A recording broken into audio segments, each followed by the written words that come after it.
L'enquête visant la compagnie pétrolière étatique Petrobras au Brésil a révélé le plus gros scandale de corruption de l'histoire du pays.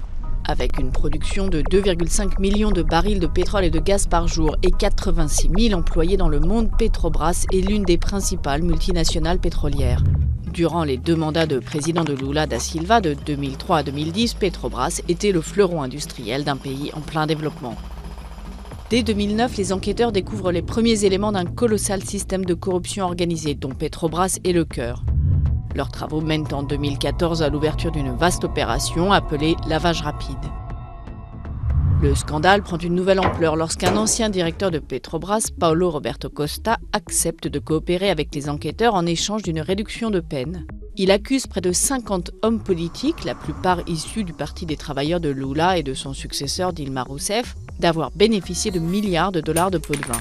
Dilma Rousseff, qui n'a pas été inquiétée par la justice pénale dans le dossier de corruption, était elle-même présidente du conseil d'administration de Petrobras sur la période concernée. L'enquête montre qu'un cartel des géants du BTP brésilien payait des pots de vin aux dirigeants de Petrobras, ainsi qu'à des hommes et des partis politiques impliqués dans la nomination de ces dirigeants dans le but de remporter d'importants contrats. Les pots de vin étaient calculés en pourcentage des contrats surfacturés. La concurrence était inexistante entre les entreprises du BTP, ce qui leur permettait de gonfler les prix. L'argent volé est également soupçonné d'avoir servi au financement de partis politiques, dont le Parti des travailleurs.